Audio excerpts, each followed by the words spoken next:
Hello and welcome to Peza Horror Stories. This story was sent to me by Dylan Reeves, a 23-year-old college student from Savannah, Georgia. He and his roommate, Blake Turner, shared a small apartment on the second floor of an old brick building near the edge of town. What they saw one quiet night from their balcony still haunts them to this day. It was late April, around 2:30 in the morning.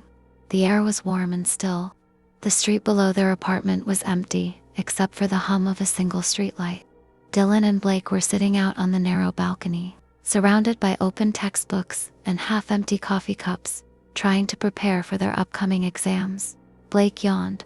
"Man, I swear, I can't remember a single thing about this chapter." "Same," Dylan said, rubbing his eyes. "Let's take 5. They leaned back in their chairs, staring down at the dark, quiet street. The neighborhood had always been peaceful, mostly old houses, a few overgrown yards, and a small abandoned lot right across from their building.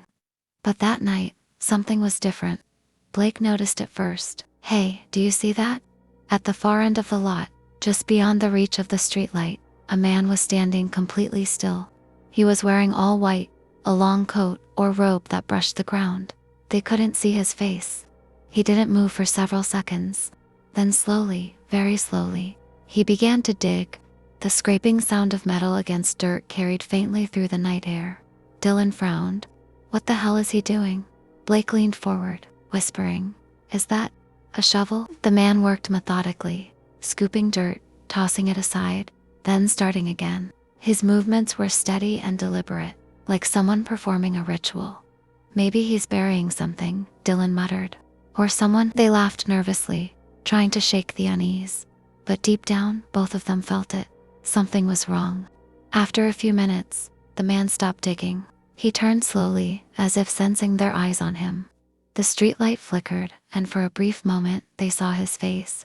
It was pale, too pale, like there was no blood beneath the skin. His eyes were completely black. Then the light went out. Darkness swallowed the street. When the light blinked back on, the man was gone. The shovel lay in the dirt, standing upright like a gravestone. Blake shot to his feet. "We're going inside." They locked the balcony door and shut the blinds, trying to laugh it off, but neither could focus on studying after that. Dylan kept hearing faint metallic sounds through the walls, like scraping or dragging. Around 3:15, the building's power flickered. The ceiling light buzzed and went out, and from outside came a faint tapping sound. On the glass door, tap, tap, tap. Blake froze. "He's not out there, right?" Dylan, trembling, pulled the curtain back just an inch, and saw a white sleeve slide slowly across the glass. He stumbled back, heart pounding. "He's right outside." The tapping stopped. Silence. Then, from the hallway, they heard footsteps. Slow, heavy, coming up the stairs. Dylan grabbed his phone, but the screen wouldn't turn on. Dead battery. The footsteps reached their floor, then stopped right outside their door. For a moment, nothing. Then 3 soft knocks. Knock, knock, knock. They didn't move, didn't breathe.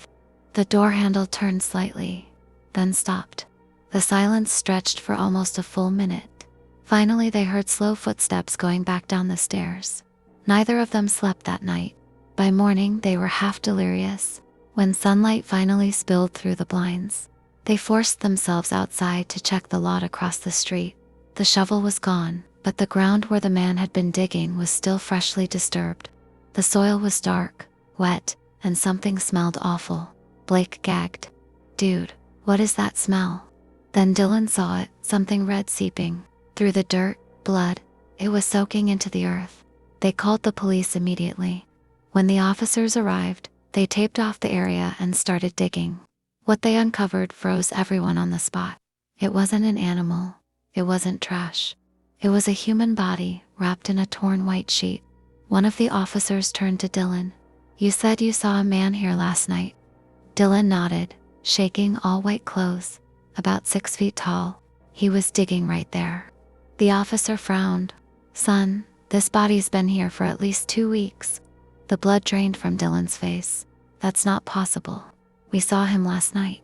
The officer glanced at the open grave. "Then whoever you saw wasn't alive." That night, Dylan couldn't sleep.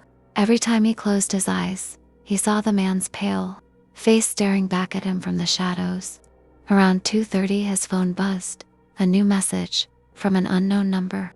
It was a photo taken from the street below. It showed him and Blake sitting on their balcony. The timestamp read 2:14 a.m., right before they had seen the man in white. He deleted the message instantly. But the next morning when they went out again, the lot was different. The hole was filled back in. The ground was perfectly smooth, and in the center of the dirt, someone had left a white glove, pressed neatly into the soil. Dylan moved out a week later. Blake followed soon after. He swears he sometimes still sees a tall figure in white standing under the streetlights outside his new apartment, just watching. Always at 2:30 a.m.